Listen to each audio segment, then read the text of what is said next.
Dear students, I am Dr. Rajiv Sapre. This is the 5th lecture about the topic coordinate geometry. This is part of a video lecture series about SSC mathematics. I appeal you to subscribe my channel Maths Made Easy and take advantage of all these video lectures. So in the previous lecture we have done this is noted here. 3 points are collinear or not. I can check. Distance formula वापरून आपणाला दिलेले 3 points हे collinear आहेत की नाहीत. म्हणजे समजा मला पी हा पॉईंट दिलेला असेल, मेथड लक्षात घ्या. पी हा पॉईंट दिला आहे, समजा त्याचे कोऑर्डिनेट्स आहेत x1 y1, क्यू हा पॉईंट त्याचे कोऑर्डिनेट्स x2 y2 आणि आर हा पॉईंट त्याचे कोऑर्डिनेट्स x3 y3 असे जर मला दिलेले असतील आणि मला चेक करायचं असेल हे पॉईंट्स कोलिनियर आहेत की नाहीत, तर मी काय करायचं, I will calculate 3 distances. Method लक्षात घ्या. Distance P Q, distance Q R आणि डिस्टन्स पी आर. हां, आता ह्याच्या पुढे काय, सपोज आय फाइंड की distance P R is same as distance P Q plus distance Q R.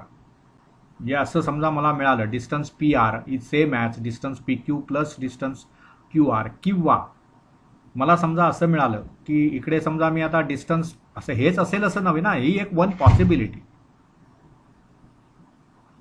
दुसरं काय बघा, डिस्टन्स पी क्यू हे समजा distance P R plus distance आणखी काय उरलं, डिस्टन्स क्यू आर असं जर असेल तरीही, किंवा तिसरी इथे पॉसिबिलिटी काय असू शकते, डिस्टन्स क्यू आर. मग त्यावेळी इथे पण तसंच distance P R plus distance P Q यातली एक कुठली तरी पॉसिबिलिटी असू शकते. एक जरी ह्यातलं असेल तरी आपण म्हणणार की पॉईंट्स आर कोलिनियर. आता समजा ही पॉसिबिलिटी असेल तर सिच्युएशन काय होणार बघा, पी इथे आहे, आर इथे आहे आणि क्यू हा कुठेतरी मध्ये आहे, कारण पी क्यूतलं अंतर आणि क्यू आर मधलं अंतर हे पी आर मधलं अंतर आहे. बघा, पी क्यू मधलं अंतर, क्यू आर मधलं अंतर हे पी आर मधलं अंतर. असं काहीतरी एक घडणार. आता इथे पी क्यू आहेत एंडला, म्हणजे इथे मग पी आणि क्यू असे असतील आणि आर हा मध्ये कुठेतरी असेल. बघा इथे काय म्हणतो आपण की डिस्टन्स बिटवीन पी आर बघा आणि plus distance between Q R, म्हणजे हे डिस्टन्स बिटवीन पी क्यू आहे. So one of this 3 situations will occur. In that case we will say points are collinear. पण असं काही घडत नसेल तर ते पॉईंट्स कोलिनियर नाहीत. त्यांच्यापासून मला एक ट्रँगल तयार करता येईल. मगाच्या प्रॉब्लेममध्ये, आधीच्या लेक्चरच्या शेवटच्या प्रॉब्लेममध्ये तुम्हाला मी ते दाखवलं होतं की how that triangle is formed. त्यामुळे ही सर्व समजून घेण्यासारखे विषय आहेत, लक्षात घ्या. ह्याच्यात सोपं असतं हे सर्व, प्रोव्हायडेड यू अंडरस्टँड. मॅथमॅटिक्सचा हाच महत्त्वाचा इश्यू आहे. If you understand you can enjoy mathematics, otherwise it is not so. मग ते कठीण वाटायला लागतं आपणाला. हां, आता आणखी एक त्यांनी प्रॉब्लेम केला आहे बघा. म्हणजे त्यांनी आता काय म्हटलं आहे की तुम्ही एखादा समजा 4 व्हर्टायसिस दिलेत, तर ते इथे बघा आर व्हर्टायसिस ऑफ द स्क्वेअर. मग इथे आपण हा प्रॉब्लेम बघा, त्यांनी काय दिलं आहे, सपोज म्हणजे पॉईंट्स दिलेले आहेत तुम्हाला. काय पॉईंट्स दिलेले आहेत, पहिला 1 7, दुसरा 4 2, नंतर तिसरा काय -1 -1 आणि चौथा -4 +4. आणि तुम्हाला विचारलंय are these points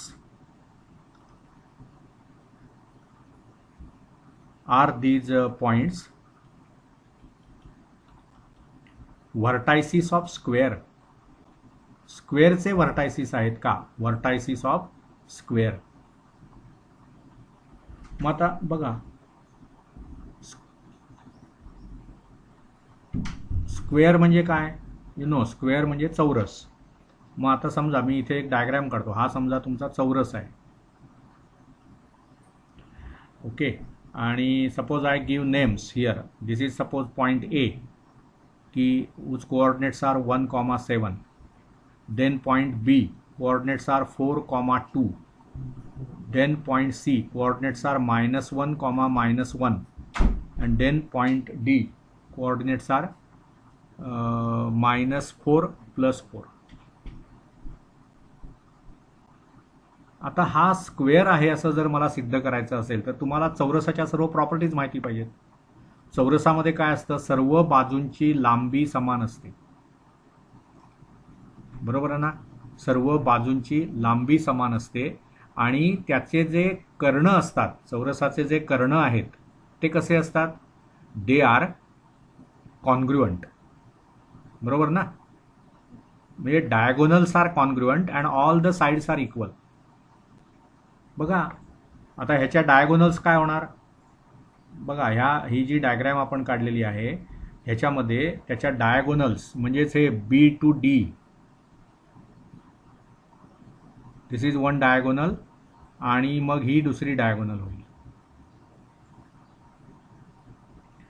so what we will say, in a quadrilateral, quadrilateral म्हणजे चौकोन. तेव्हा चौकोनामध्ये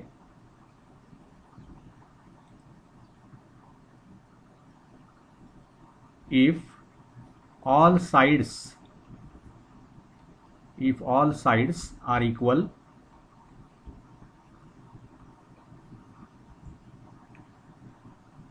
and both diagonals also are of equal, means all sides are, we can say all sides are of equal length. नीट लिहायचं झालं अगदी तर all sides are of equal length and diagonals are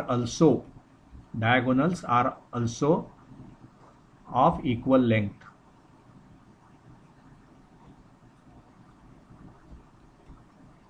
Then it is square.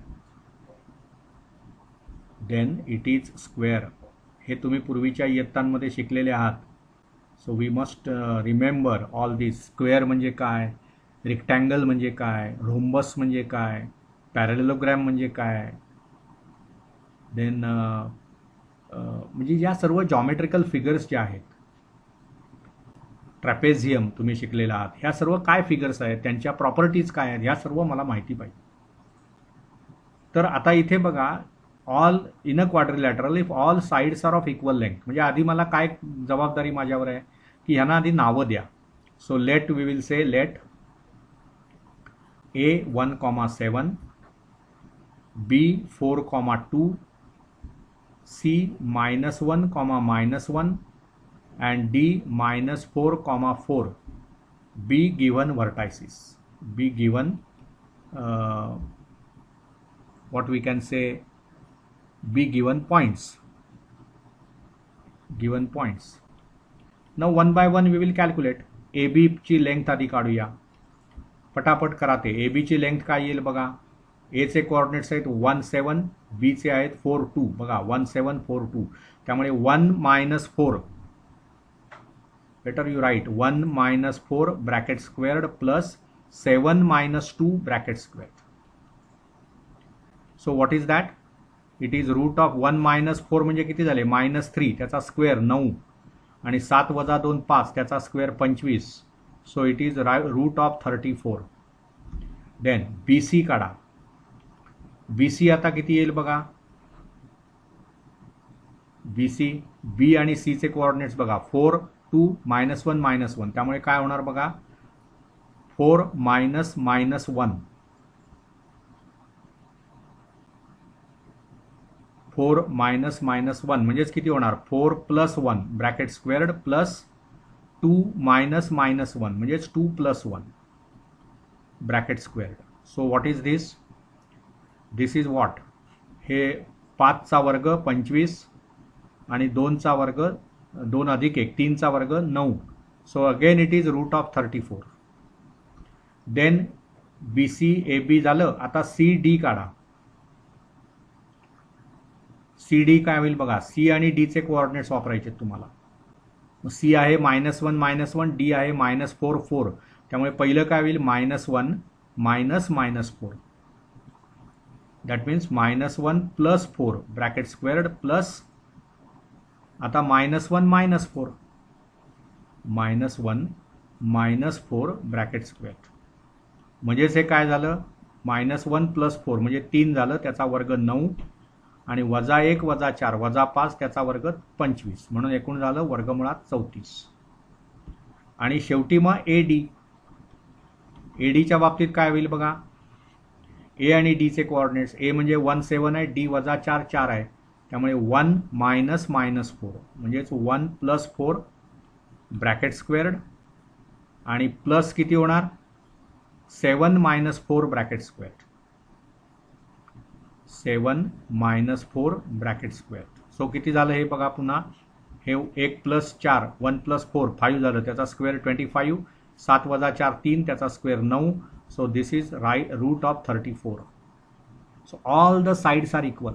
पहिला मुद्दा आपण त्यातला म्हणजे काय म्हणता येईल व्हेरीफाय केला. म्हणजे हे जे 4 पॉईंट्स दिलेले आहेत तुम्हाला ते ABCD जे आहेत त्याच्यामध्ये AB BC CD आणि AD ह्या 4 साइड्स इक्वल आल्या आधी.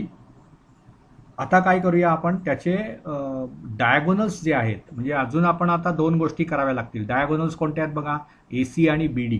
त्यामुळे ACची लेंथ काढा, काय होईल A आणि C ची लेंथ, A इथे 1 7 आहे, C वजा 1 वजा 1 आहे, त्यामुळे AC हे काय होणार रूट ऑफ 1 मायनस मायनस 1 म्हणजेच 1 प्लस 1 ब्रॅकेट स्क्वेअर्ड आणि प्लस 7 मायनस मायनस 1 म्हणजेच 7 प्लस 1 ब्रॅकेट स्क्वेअर्ड. मग 7 अधिक 1 चा 8 चा स्क्वेअर किती 64, 1 अधिक 1 2 चा स्क्वेअर किती 4, म्हणून हे 64 अधिक 4 म्हणजेच किती आलं वर्गमुळात 68. आणि उरलं काय BD, ते काढून टाका. BD ची व्हॅल्यू किती येते बघा, लेंथ BD म्हणजे किती आलं, B चे कोऑर्डिनेट्स आहेत 4 2, याचे वजा 4 4, 4 वजा वजा 4 बघा, म्हणजे 4 अधिक 4 कंसाचा वर्ग अधिक हे 2 वजा 4 कंसाचा वर्ग वजा 2 वजा 4 कंसाचा वर्ग, म्हणजेच किती झाले बघा पुन्हा, हे 4 अधिक 4 8, 8चा वर्ग 64 आणि हे वजा 2 त्याचा वर्ग 4 म्हणजे 64 अधिक 4 असं आलं ते. सो वर्गमुळात 68. म्हणजे काय झालं बघा या फिगरमध्ये की AB BC CD आणि AD या 4ही लेंथ सेम आल्या. आणि तुम्ही असं पण आता सिद्ध केलं की ही जी डायगोनल आहे AC आणि ती दुसरी diagonal BD, they are also having equal length. So the lengths of the 4 sides equal आहेत and diagonals are also equal and so this is a square. त्यामुळे शेवटी कन्क्लुझिव्ह रिमार्क आपल्याला काय लिहिता येईल हे बघा, in a quadrilateral if all sides are of equal length, तसं झालं ना AB BC CD AD या सर्वांची लांबी समान आली आणि डायगोनल्सची पण लेंथ इक्वल आली बघा, इथे रूट 68 दोन्ही ठिकाणी. त्यामुळे इथे मला शेवटी कन्क्लुझिव्ह रिमार्क काय देता येईल की as,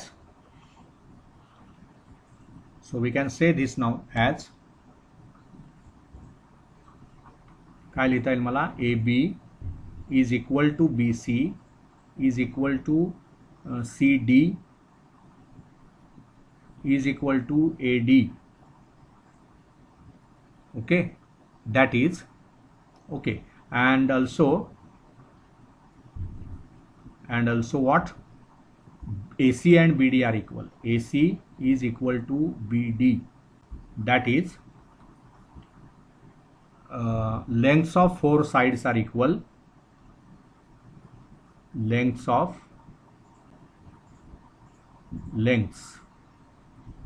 4 sides are equal and diagonals are also equal. Diagonals are also equal. And so what? So the points that are given ABCD, they will form square. So finally, what is our conclusion? Hence,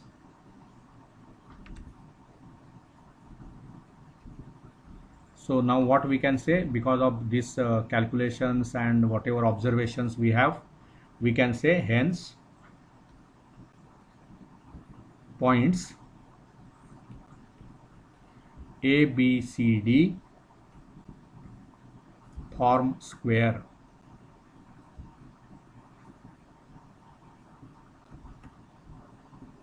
See, whenever you are told, show that they form a square you must know all the properties of the square. चौरसामध्ये सर्व बाजूंची लांबी समान असते आणि त्याच्या ज्या diagonals असतात दे आर ऑल्सो सेम, म्हणजे लांबी त्यांची समान असते. मग ह्या गोष्टी तुम्हाला डिस्टन्स फॉर्म्युला वापरून कॅल्क्युलेट करता येतात, म्हणून हा डिस्टन्स फॉर्म्युल्यावरचा प्रॉब्लेम आहे, हे लक्षात. I hope you understood that. पुढे बघा, find the coordinates of a point on y axis. See point कुठे आहे, point is on y axis. ही माहिती तुम्हाला दिलेली आहे, point is on y axis. आता ह्याचा अर्थ काय, जर एखादा पॉइंट वाय ॲक्सिसवर असेल तर शुअर शॉट त्याचा एक्स कोऑर्डिनेट 0 असणार. So this implies x coordinate of the point is 0. So let P be the point on y axis. P 0, y असं म्हणूया आपण. Be the point on y axis. Okay, बरं. आता पुढे काय दिलंय, it is equidistant from, P is equidistant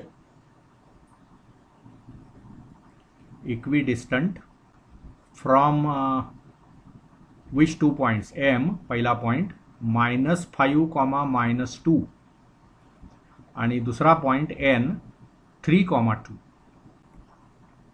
P हा जो पॉइंट आहे तो M आणि N पासून इक्विडिस्टंट आहे. इक्विडिस्टंट या शब्दाचा अर्थ काय, Pचं M पासूनचं अंतर म्हणजे distance of the point P from M आणि distance of the point P from N is same, equidistant म्हणजे. So what is given to you, given distance PM is same as distance PN.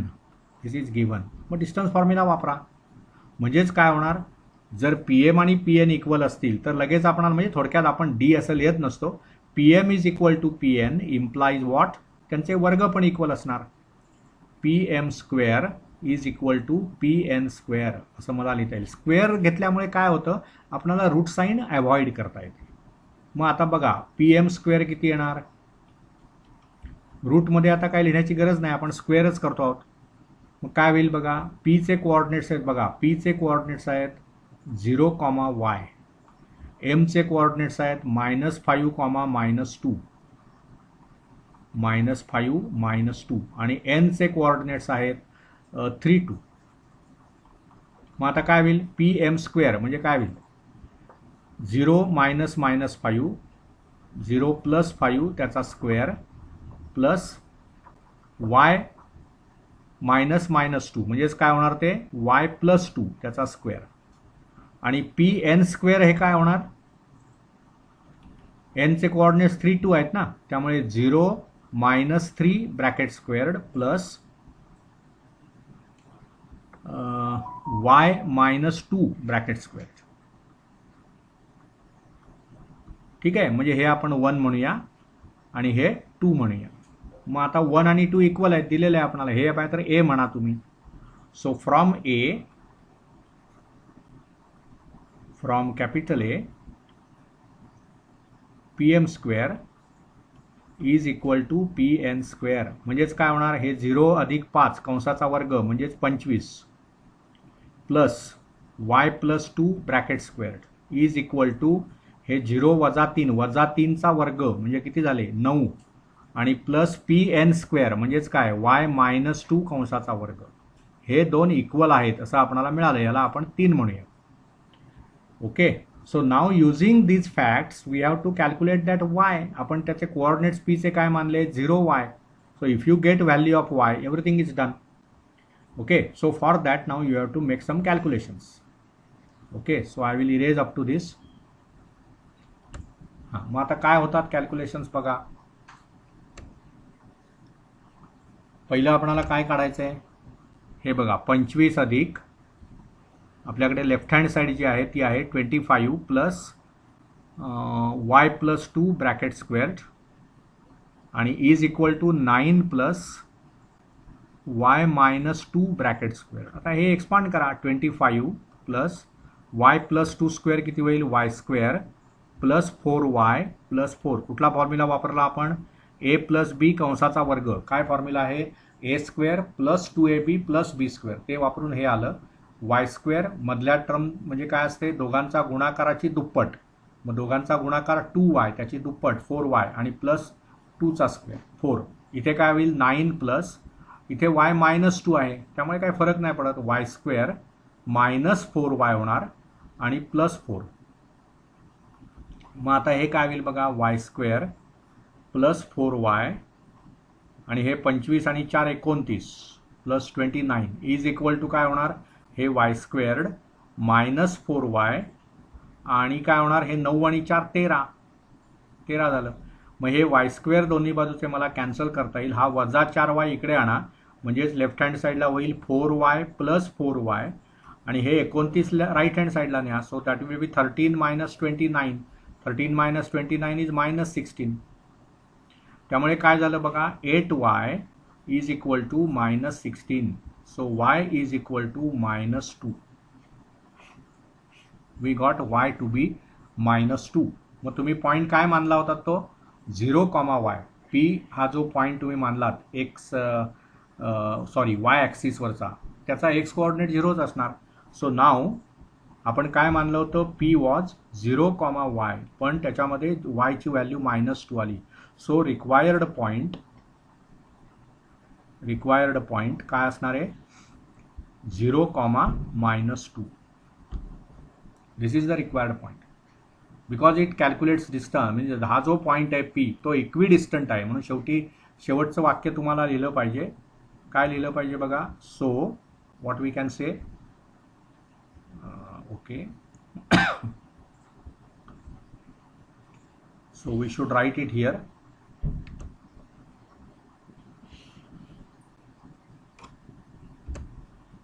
Okay, so what we should write, point 0, -2 is equidistant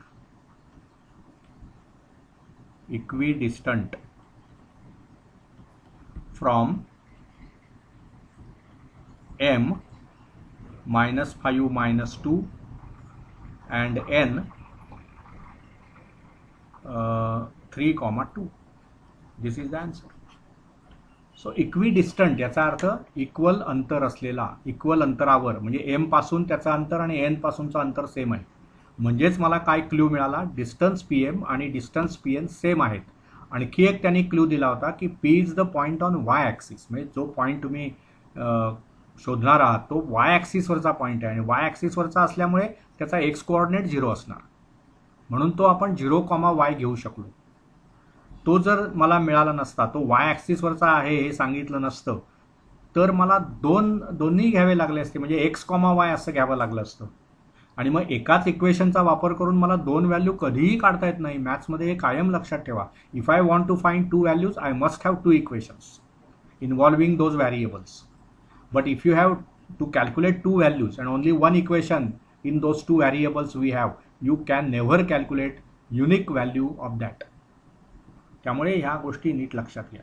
ठीक आहे, we will continue in the next lecture. Again I appeal you to subscribe my channel Maths Made Easy by Dr. Rajiv Sapre. Thank you.